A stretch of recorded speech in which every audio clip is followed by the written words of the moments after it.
ನಮಸ್ಕಾರ. ಮಧ್ಯಾಹ್ನದವರೆಗೆ ನಡೆದ ಸುದ್ದಿಗಳ ಕ್ವಿಕ್ ಲುಕ್ ಸುವರ್ಣ ನ್ಯೂಸ್ನಲ್ಲಿ ತಾಜಾ ಸುದ್ದಿಗಳ ಹೂರಣ. ಅರ್ಧ ಗಂಟೆಯಲ್ಲಿ ಕಂಪ್ಲೀಟ್ ಸುದ್ದಿ. ಇದು 2 PM ಎಕ್ಸ್‌ಪ್ರೆಸ್. ಬನ್ನಿ ಹಾಗಾದ್ರೆ ಏನೇನಾಯಿತು ಅಂತ ಫಟಾಫಟ್ ಆಗಿ ನೋಡೋಣ 2 PM ಎಕ್ಸ್‌ಪ್ರೆಸ್ನಲ್ಲಿ.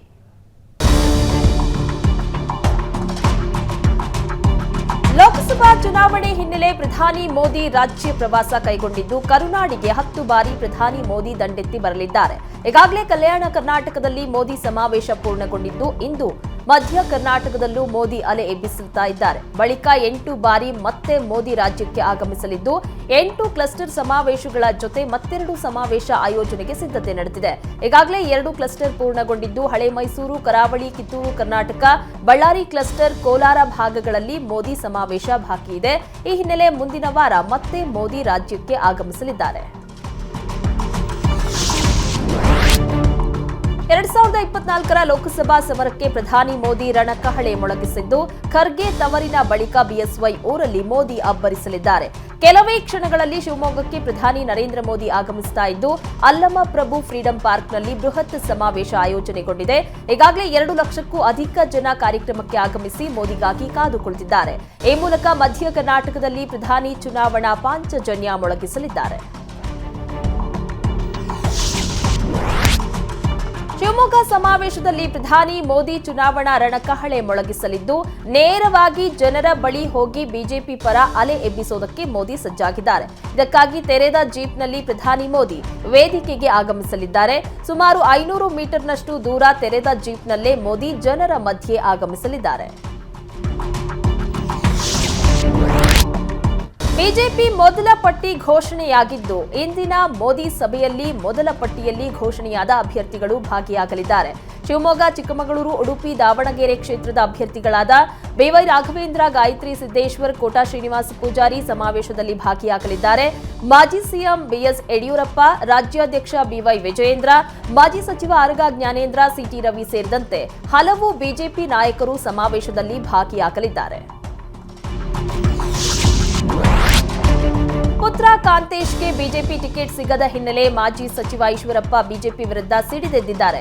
ಇಂದಿನ ಮೋದಿ ಸಭೆಗೂ ಈಶ್ವರಪ್ಪ ಗೈರಾಗ್ತಾ ಇದ್ದು ಈಶ್ವರಪ್ಪ ಮನವೊಲಿಸುವ ಯತ್ನ ವಿಫಲಗೊಂಡಿದೆ. ಬಂಡಾಯ ಅಭ್ಯರ್ಥಿಯಾಗಿ ಶಿವಮೊಗ್ಗ ಲೋಕಸಭಾ ಕ್ಷೇತ್ರದಿಂದ ಕಣಕ್ಕಿಳಿಯುವುದಾಗಿ ಘೋಷಿಸಿರುವ ಈಶ್ವರಪ್ಪ ಮೋದಿ ಕಾರ್ಯಕ್ರಮಕ್ಕೆ ನಾನು ಹೋಗಲ್ಲ ಎಂದಿದ್ದಾರೆ. ಇಡೀ ದೇಶ ಮೋದಿ ಅವರನ್ನ ದೇವರು ಎಂದು ಕೊಂಡಾಡಿದ್ದಾರೆ. ಅಂತಹ ದೇವರು ನಮ್ಮ ಊರಿಗೆ ಬರ್ತಾ ಇದ್ದಾರೆ. ನಮ್ಮ ಜನತೆಯ ಪರವಾಗಿ ದೇವರಿಗೆ ಸ್ವಾಗತ ಕೋರ್ತೇನೆ. ಶಿವಮೊಗ್ಗದಿಂದ ಗೆದ್ದು ಮತ್ತೆ ಮೋದಿ ಅವರ ಬಳಿ ತೆರಳುತ್ತೇನೆ ಎಂದರು.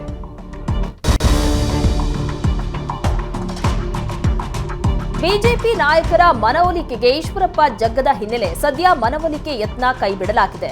ನಿನ್ನೆವರೆಗೂ ರಾಜ್ಯ ನಾಯಕರು ಸೇರಿದಂತೆ ಅಗರ್ವಾಲ್ ಕೂಡ ಈಶ್ವರಪ್ಪ ಮನವೊಲಿಸುವ ಪ್ರಯತ್ನ ಮಾಡಿದ್ರು. ಆದರೆ ಭೇಟಿಗೆ ಹೋದವರ ಬಳಿ ಈಶ್ವರಪ್ಪ ಸಿಟ್ಟಿಗೆದ್ದಿದ್ದು ಯಡಿಯೂರಪ್ಪ ಮತ್ತು ವಿಜಯೇಂದ್ರ ವಿರುದ್ಧ ಹರಿಹಾಯ್ದಿದ್ದಾರೆ. ಈಗ ನನ್ನ ಮಗನಿಗೆ ಟಿಕೆಟ್ ಘೋಷಣೆ ಮಾಡಿದ್ರೂ ನಾನು ಸ್ಪರ್ಧೆಯಿಂದ ಹಿಂದೆ ಸರಿಯಲ್ಲ. ಎಷ್ಟು ದಿನ ಯಡಿಯೂರಪ್ಪ ಆಯ್ತು, ಇನ್ನು ಮುಂದೆ ವಿಜಯೇಂದ್ರಗೆ ಜೈಕಾರ ಹಾಕ್ತಾ ಇರಬೇಕಾ ಅಂತ ಪ್ರಶ್ನಿಸಿದ್ದಾರಂತೆ. ವಿಜಯೇಂದ್ರ ಮುಂದೆ ಮುಖ್ಯಮಂತ್ರಿ ಆಗೋದನ್ನ ನಾನು ನೋಡ್ತಾ ಕೂರೋಕೆ ಆಗಲ್ಲ ಎಂದಿದ್ದಾರಂತೆ.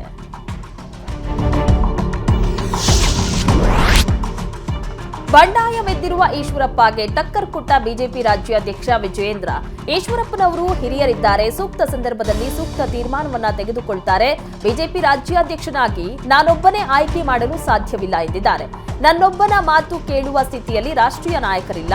ಎಲ್ಲದಕ್ಕೂ ಕಾಲವೇ ಉತ್ತರ ಕೊಡುತ್ತೆ.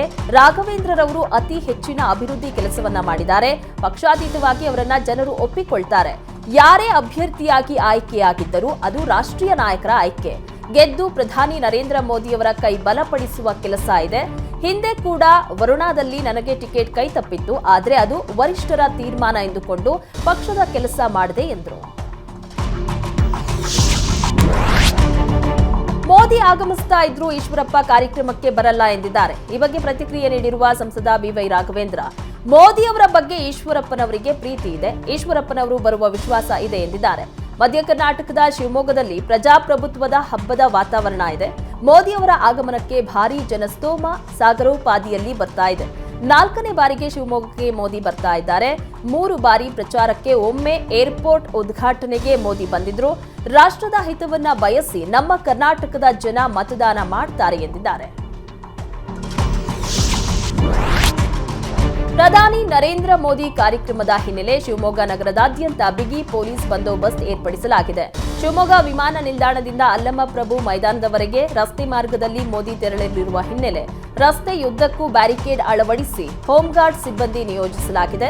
ರಸ್ತೆ ಮಧ್ಯೆ ಖಾಲಿ ಇರುವ ಸ್ಥಳಗಳಲ್ಲೂ ರಕ್ಷಣೆಯ ಜವಾಬ್ದಾರಿ ಹೊತ್ತಿರುವ ಸ್ಪೆಷಲ್ ಪ್ರೊಟೆಕ್ಷನ್ ಗ್ರೂಪ್ ನಿರಂತರವಾಗಿ ಗಸ್ತು ತಿರುಗ್ತಾ ಇದೆ. ಪ್ರಧಾನಿ ಆಗಮನದ ವೇಳೆ ಸೋಗಾನಿ ವಿಮಾನ ನಿಲ್ದಾಣದಿಂದ ಫ್ರೀಡಂ ಪಾರ್ಕ್ವರೆಗೆ ಶೂನ್ಯ ಸಂಚಾರ ವ್ಯವಸ್ಥೆ ಮಾಡಲಾಗಿದೆ. ಪ್ರಧಾನಿ ಕಾರ್ಯಕ್ರಮಕ್ಕೆ ಬರುವ ಸಾರ್ವಜನಿಕರು ಮೊಬೈಲ್ ಫೋನ್ ಮತ್ತು ಪರ್ಸ್ಗಳನ್ನು ಹೊರತುಪಡಿಸಿ ಬೇರೆ ಯಾವುದೇ ವಸ್ತುಗಳನ್ನು ತರುವಂತಿಲ್ಲ. ನೀರಿನ ಬಾಟಲಿ, ಪೇಪರ್ ಪೆನ್, ಕಪ್ಪು ಬಣ್ಣದ ಬಟ್ಟೆ, ಕರವಸ್ತ್ರ, ಬೆಂಕಿ ಪೊಟ್ಟಣ, ಲೈಟರ್, ಯಾವುದೇ ಸ್ಫೋಟಕ ಅಪಾಯಕಾರಿ ವಸ್ತುಗಳನ್ನು ತರುವಂತಿಲ್ಲ. ಅಲ್ಲಮಪ್ರಭು ಫ್ರೀಡಂ ಪಾರ್ಕ್ ಮೈದಾನದ ಬೃಹತ್ ವೇದಿಕೆಯ ಎರಡೂ ಬದಿ ಮೆಟಲ್ ಡಿಟೆಕ್ಟರ್ ಅಳವಡಿಕೆ ಮಾಡಲಾಗಿದೆ. ಶಿವಮೊಗ್ಗದಲ್ಲಿ ಪ್ರಧಾನಿ ಮೋದಿ ಸ್ವಾಗತಕ್ಕೆ ಭರ್ಜರಿ ಸಿದ್ಧತೆಯಾಗಿದೆ. ಅಲ್ಲಮಪ್ರಭು ಮೈದಾನದಲ್ಲಿ ವಿಶಾಲವಾದ ವೇದಿಕೆ ಎದುರು ಹಾಕಿರುವ ಬೃಹತ್ ವರ್ಣರಂಜಿತ ರಂಗೋಲಿ ಎಲ್ಲರ ಆಕರ್ಷಣೆಯ ಕೇಂದ್ರ ಬಿಂದುವಾಗಿದೆ. ಹರಿಹರದ ರಂಗೋಲಿ ವಿದೂಷಿ ಸುವರ್ಣ ಕೇಶವ, ಮಳೂರಿನ ಪ್ರೇಮಲತಾ, ಗುರುರಾಜರಾವ್, ಮಂಗಳಾ ರಾಜೀವ್ ಸೇರಿದಂತೆ ಹಲವು ಮಹಿಳೆಯರು ಸುಮಾರು 6 ಗಂಟೆಗಳ ಪರಿಶ್ರಮದಿಂದ ರಚಿಸಿದ ಈ ಬೃಹತ್ ರಂಗೋಲಿ ಎಲ್ಲರ ಕಣ್ಮನ ಸೆಳೀತಾ ಇದೆ. ಸುಮಾರು 30 ಅಡಿ ಅಗಲ, 25 ಅಡಿ ಉದ್ದದ ಈ ರಂಗೋಲಿಗೆ ಮಾಜಿ ಮುಖ್ಯಮಂತ್ರಿ ಯಡಿಯೂರಪ್ಪ, ರಾಜ್ಯ ಬಿಜೆಪಿ ಅಧ್ಯಕ್ಷ ವಿಜಯೇಂದ್ರ ಮೆಚ್ಚುಗೆ ವ್ಯಕ್ತಪಡಿಸಿದ್ದಾರೆ.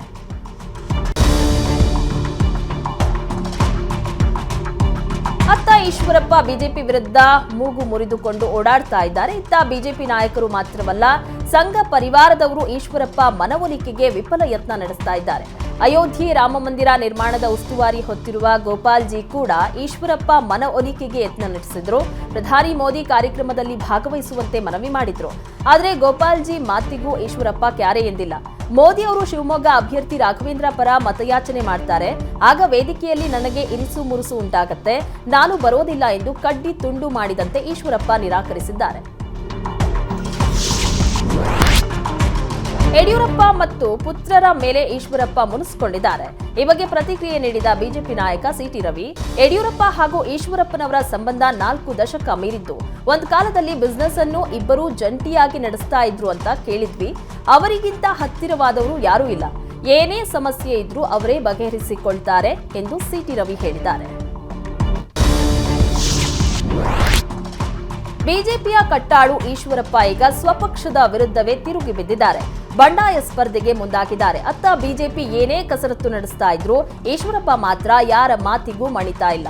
ಇದರ ಬೆನ್ನಲ್ಲೇ ಕಾಂಗ್ರೆಸ್ ನಾಯಕ ಎಂಬಿ ಪಾಟೀಲ್ ಈಶ್ವರಪ್ಪ ಸಿಟ್ಟಿನ ಬೆಂಕಿಗೆ ತುಪ್ಪ ಸುರಿದಿದ್ದಾರೆ. ಈಶ್ವರಪ್ಪ ನಿರ್ಧಾರ ಬಹಳ ಒಳ್ಳೆಯದು, ಪಾಪ ಅವರಿಗೆ ಅನ್ಯಾಯವಾಗಿದೆ. ಈಶ್ವರಪ್ಪ ನಿರ್ಧಾರವನ್ನ ನಾವು ಬೆಂಬಲಿಸ್ತೀವಿ ಎನ್ನುವ ಮೂಲಕ ಈಶ್ವರಪ್ಪ ಕಿಚ್ಚಿಗೆ ಸಚಿವ ಎಂಬಿ ಪಾಟೀಲ್ ಮತ್ತಷ್ಟು ಕಿಡಿ ಹೊತ್ತಿಸಿದ್ದಾರೆ.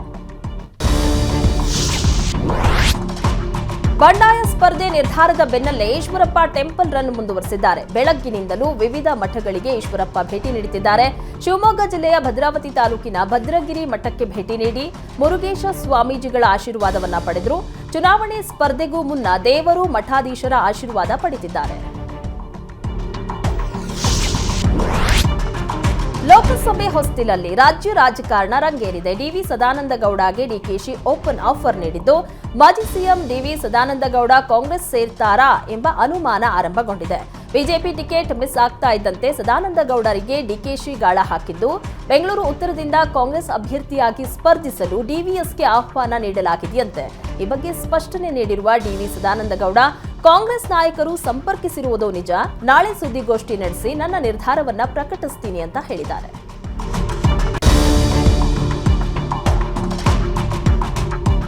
ಬೆಂಗಳೂರು ಉತ್ತರ ಬಿಜೆಪಿ ಅಭ್ಯರ್ಥಿ ಶೋಭಾ ಕರಂದ್ಲಾಜೆ ಸಂಧಾನ ಸೂತ್ರಕ್ಕೆ ಮುಂದಾಗಿದ್ದರಂತೆ. ಅತೃಪ್ತ ನಾಯಕರನ್ನ ಭೇಟಿ ಮಾಡುತ್ತಿರುವ ಕೇಂದ್ರ ಸಚಿವೆ ಶೋಭಾ ಕರಂದ್ಲಾಜೆ ಬೆಳ್ಳಂಬೆಳಗ್ಗೆಯೇ ಮಾಜಿ ಸಿಎಂ ಸದಾನಂದಗೌಡ ಅವರನ್ನ ಭೇಟಿ ಮಾಡಿದ್ರು. ಹುಟ್ಟುಹಬ್ಬದ ಶುಭಾಶಯ ಕೋರುವ ನೆಪದಲ್ಲಿ ಡಿವಿ ಸದಾನಂದಗೌಡರ ನಿವಾಸಕ್ಕೆ ತೆರಳಿ ಮಾತುಕತೆ ನಡೆಸಿದ ಶೋಭಾ ಕರಂದ್ಲಾಜೆ ಬೆಂಗಳೂರು ಉತ್ತರ ಲೋಕಸಭಾ ಕ್ಷೇತ್ರದಲ್ಲಿ ಸಹಕಾರ ನೀಡುವಂತೆ ಮನವಿ ಮಾಡಿದ್ರು. ಸದಾನಂದಗೌಡರು ತಮ್ಮ ಕ್ಷೇತ್ರವನ್ನ ನನಗೆ ಬಿಟ್ಟುಕೊಟ್ಟಿದ್ದಾರೆ, ಮುಂದೆ ಸದಾನಂದಗೌಡರಿಗೆ ಅಧಿಕಾರ ಸಿಗಲಿ ಎಂದು ಶೋಭಾ ವಿಶ್ವಾಸವನ್ನ ವ್ಯಕ್ತಪಡಿಸಿದ್ರು. ಮೈಸೂರು ಕೊಡಗು ಬಿಜೆಪಿ ಅಭ್ಯರ್ಥಿ ಯದುವೀರ್ ಪರ ಪ್ರತಾಪ್ ಸಿಂಹ ಪ್ರಚಾರಕ್ಕಿಳಿದಿದ್ದಾರೆ. ಟಿಕೆಟ್ ಘೋಷಣೆ ಬಳಿಕ ಒಂದೇ ವೇದಿಕೆಯಲ್ಲಿ ಯದುವೀರ್ ಪ್ರತಾಪ್ ಸಿಂಹ ಕಾಣಿಸಿಕೊಂಡಿದ್ದು ಮಾಧ್ಯಮ ಸಂವಾದದಲ್ಲಿ ಅಕ್ಕಪಕ್ಕ ಕುಳಿತು ಪ್ರಶ್ನೆಗಳಿಗೆ ಉತ್ತರ ನೀಡಿದ್ರು. ಯದುವೀರ್ ರಾಜರಾಗಿ ನಾಡಿಗೆ ಪರಿಚಯ ಆಗಿದ್ದರು. ಈಗ ಬಿಜೆಪಿ ಅಭ್ಯರ್ಥಿಯಾಗಿ ಮನವರಿಕೆ ಮಾಡಬೇಕು. ನಾನು ಪಕ್ಷಕ್ಕೂ ಯದುವೀರ್ಗೂ ದ್ರೋಹ ಬಗೆಯಲ್ಲ ಎಂದು ಬಿಜೆಪಿ ಸಂವಾದದಲ್ಲಿ ಸಂಸದ ಪ್ರತಾಪ್ ಸಿಂಹ ಹೇಳಿದ್ದಾರೆ. ಇದೇ ವೇಳೆ ಮಾತನಾಡಿದ ಯದುವೀರ್ ಒಡೆಯರ್, ನೀವು ಅರಮನೆಗೆ ಬರಬೇಕಿಲ್ಲ, ನಾನೇ ಅರಮನೆಯಿಂದ ಹೊರಗೆ ಬರುವೆ. ನಾನು ರಾಜ ಅಂತ ಹೇಳಿಲ್ಲ, ಅರಮನೆಗೆ ಪರಂಪರೆ ಇದೆ, ಅದನ್ನ ಹೊರತುಪಡಿಸಿ ನಾನು ಸಾಮಾನ್ಯನಾಗಿ ಇರ್ತೀನಿ ಅಂತ ಹೇಳಿದ್ರು. ಯದುವೀರ್ ಒಡೆಯರ್ ಮತ್ತು ಸಂಸದ ಪ್ರತಾಪ್ ಸಿಂಹ ಅಕ್ಕಪಕ್ಕದಲ್ಲೇ ಕುಳಿತಿದ್ದರೂ ಮುನಿಸು ಮಾತ್ರ ಶಮನವಾಗಿಲ್ಲ.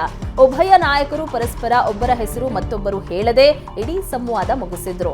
ಜನಸೇವಕ ಪದ ಬಳಸಲು ಹಿಂದೇಟ್ ಹಾಕಿದ ಯದುವೀರ್ ಒಡೆಯರ್, ಸಂಸದ ಪ್ರತಿನಿಧಿ ಏನ್ ಬೇಕಾದ್ರೂ ಅಂದುಕೊಳ್ಳಿ ಎಂದ್ರು. ಇದಕ್ಕೆ ತಿರುಗೇಟು ನೀಡುವಂತೆ ಪರೋಕ್ಷವಾಗಿ ಮಾತನಾಡಿದ ಪ್ರತಾಪ್ ಸಿಂಹ, ನಾನು ಜನಸೇವಕ ಅಂತ ಹಲವು ಬಾರಿ ಹೇಳಿಕೊಂಡರು.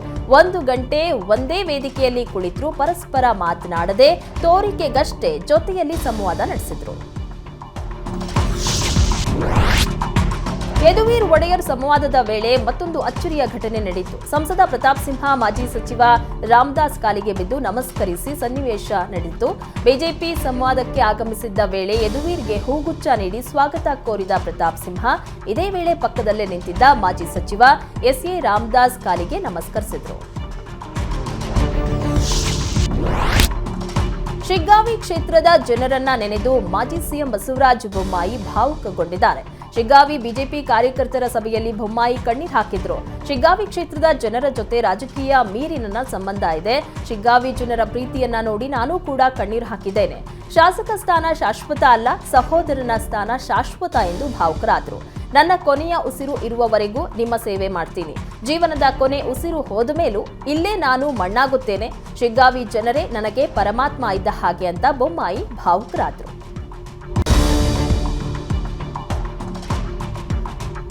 ಬೆಂಗಳೂರು ಗ್ರಾಮಾಂತರ ಚುನಾವಣಾ ಕಣ ರಂಗೇರಿದೆ. ರಾಮನಗರ ವಿಧಾನಸಭೆ ಸೋಲು ತೀರಿಸಿಕೊಳ್ಳಲು ಪಣ ತೊಟ್ಟಿರುವ ನಿಖಿಲ್ ಕುಮಾರಸ್ವಾಮಿ ಇಂದು ರಾಮನಗರದ ಅಖಾಡಕ್ಕಿಳಿಯಲಿದ್ದಾರೆ.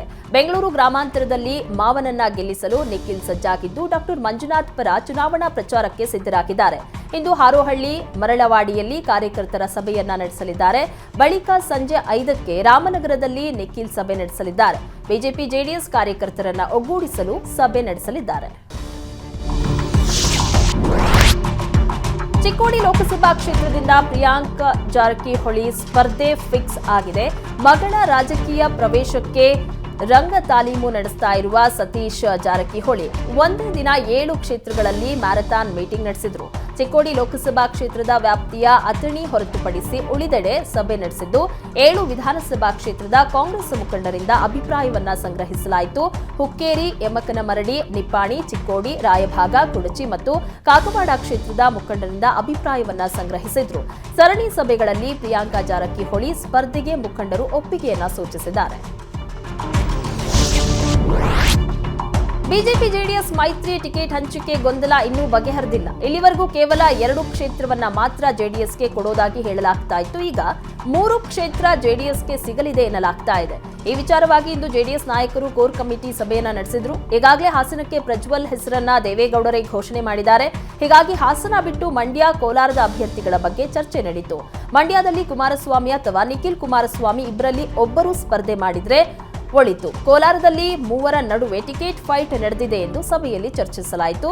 ಕೊನೆಗೆ ಕೋಲಾರದಿಂದ ಮಲ್ಲೇಶ್ ಬಾಬುಗೆ ಟಿಕೆಟ್ ಕೊಡಲು ದೇವೇಗೌಡರು ಒಪ್ಪಿಗೆಯನ್ನ ಸೂಚಿಸಿದ್ದಾರಂತೆ. ಕೋರ್ ಕಮಿಟಿ ಸಭೆ ಬಗ್ಗೆ ಮಾತನಾಡಿದ ಜಿಟಿ ದೇವೇಗೌಡ, ರಾಜ್ಯದ ಎಲ್ಲ ಕ್ಷೇತ್ರಗಳಿಗೆ ಉಸ್ತುವಾರಿ ನೇಮಕ ಮಾಡಿದ್ದೇವೆ.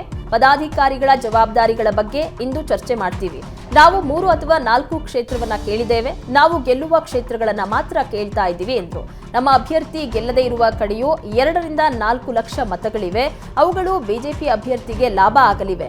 ನಮ್ಮ ನಾಯಕರು ದೆಹಲಿಗೆ ಹೋಗಿ ಬಂದಿದ್ದಾರೆ. ಅವರ ಜೊತೆ ಚರ್ಚೆ ಮಾಡಿ ಇವತ್ತು ಅಭ್ಯರ್ಥಿ ಹೆಸರನ್ನ ಘೋಷಣೆ ಬಗ್ಗೆ ತೀರ್ಮಾನವನ್ನ ಮಾಡ್ತೀವಿ ಅಂತ ಜಿಟಿಡಿ ತಿಳಿಸಿದರು. ಕಾಂಗ್ರೆಸ್ ಪಾಳೆಯದಲ್ಲಿ ಟಿಕೆಟ್ ಫೈಟ್ ತೀವ್ರಗೊಂಡಿದೆ. ಕೆಪಿಸಿಸಿ ಕಚೇರಿ ಎದುರು ಮೊಹಮ್ಮದ್ ನಲಪಾಡ್ ಬೆಂಬಲಿಗರು ಪ್ರತಿಭಟನೆ ನಡೆಸಿದ್ರು. ಮೊಹಮ್ಮದ್ ನಲಪಾಡ್ಗೆ ಟಿಕೆಟ್ ನೀಡುವಂತೆ ಆಗ್ರಹಿಸಿ ಪ್ರತಿಭಟನೆ ನಡೆಸಿದ್ರು. ಬೆಂಗಳೂರು ಸೆಂಟ್ರಲ್ ಕ್ಷೇತ್ರದಿಂದ ನಲಪಾಡ್ಗೆ ಟಿಕೆಟ್ ನೀಡುವಂತೆ ಒತ್ತಾಯಿಸಿದ್ರು. ಕೆಪಿಸಿಸಿ ಕಚೇರಿ ಮುಂದೆ ಹೈಡ್ರಾಮಾ ನಡೆಸಿದ್ರು.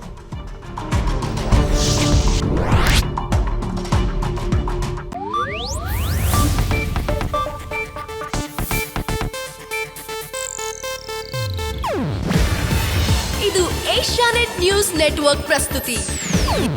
ನೀವು ನೋಡ್ತಿದ್ದೀರಾ ಏಷ್ಯಾನೆಟ್ ಸುವರ್ಣ ನ್ಯೂಸ್.